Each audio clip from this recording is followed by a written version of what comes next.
Olá, minhas irmãs e meus irmãos, sejam todos bem-vindos ao Esquenta de Segunda. Esses 10 minutinhos de reflexões sobre o tema que a gente vai estudar essa semana no nosso Evangelho no Lar. Essa semana nós continuaremos o capítulo 14 do Evangelho segundo o Espiritismo, Honrai a vosso pai e a vossa mãe, e estudaremos o item 9, que ficou da semana passada, né? Do estudo da semana passada. A ingratidão dos filhos e os laços de família. Então, no nosso evangelho, Santo Agostinho, ele inicia, né, a mensagem, que é uma instrução dos espíritos, dizendo assim: a ingratidão é um dos frutos mais imediatos do egoísmo e revolta sempre os corações virtuosos. Mas a dos filhos para com os pais tem um sentido ainda mais odioso. É preciso que a gente compreenda que a ingratidão é um dos sentimentos que mais tem potencial para nos fazer estacionar.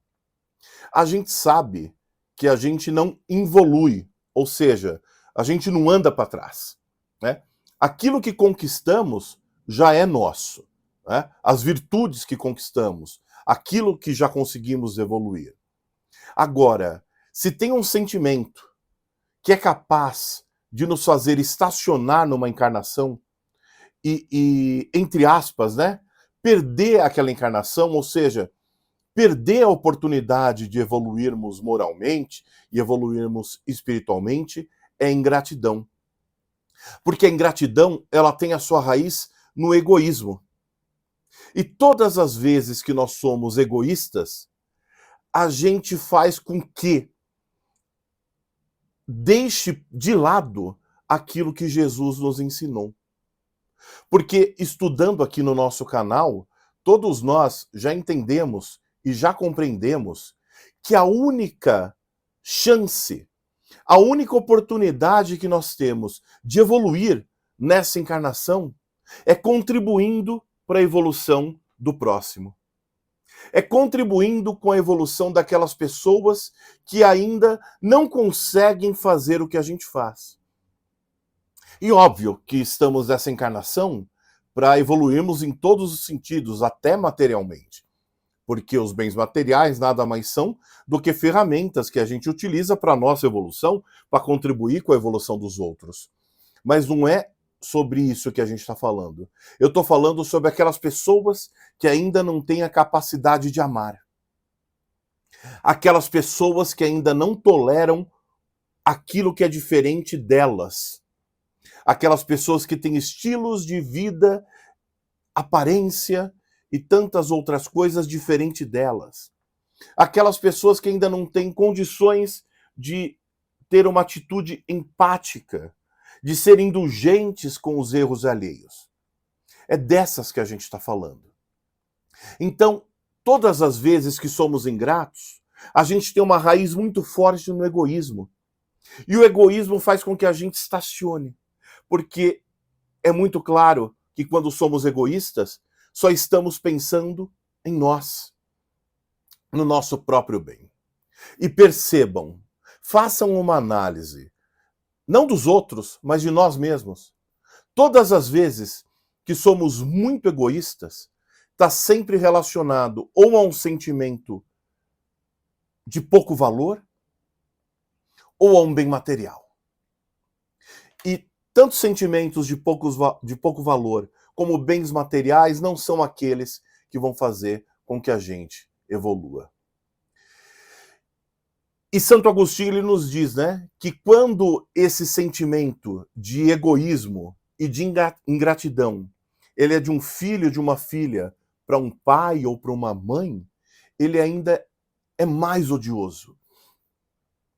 E percebam, não é só odioso porque materialmente, nessa encarnação, a gente deixa nosso pai ou nossa mãe, durante a velhice, desprovido dos nossos cuidados. A gente ignora que nascemos frágeis e que sem a ajuda dos pais, sem os cuidados dos pais, não conseguiríamos sobreviver. Mas a gente ignora que somos espíritos imortais, criados por Deus, simples e ignorantes. E que antes de encarnarmos na atual encarnação, essa que estamos agora,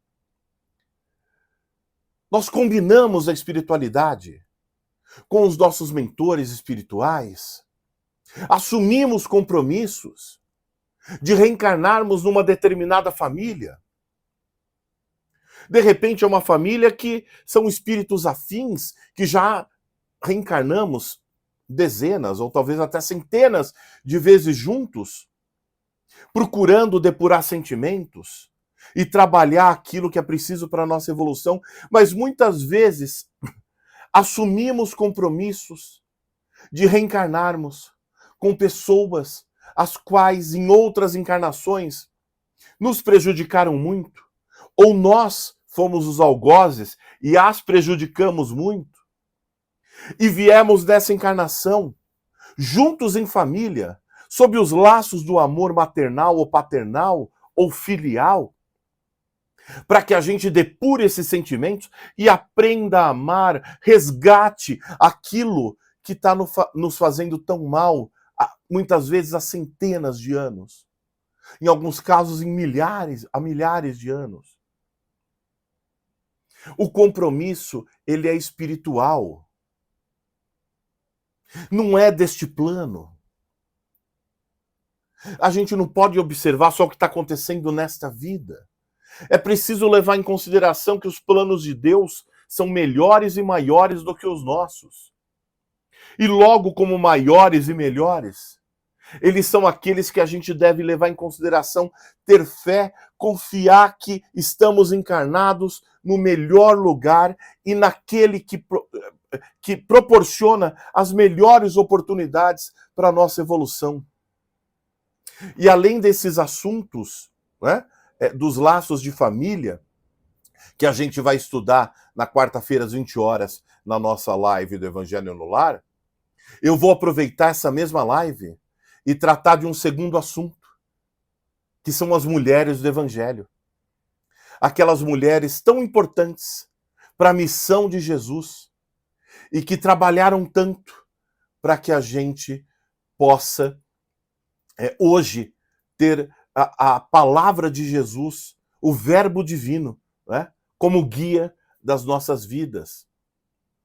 Então eu estou falando de Maria Madalena, da mulher samaritana, da viúva do óbolo, lembram? Que colocou as moedinhas, uma moedinha, né, dentro do gasofilácio, né, para que fosse feita a doação. Mulheres que doaram tudo o que tinham, do corpo físico, da alma, para a causa de Jesus e para que esse verbo divino fosse nosso guia hoje. A gente vai estudar, porque essa semana, no dia 8 de março, na sexta-feira, é o Dia Internacional da Mulher. E é preciso que a gente traga essa discussão e o protagonismo das mulheres no Evangelho de Jesus. Então, minhas irmãs e meus irmãos, eu aguardo todos vocês na quarta-feira, às 20 horas, para o nosso Evangelho no Lar. Tá bom? Fiquem todos com Deus e até lá.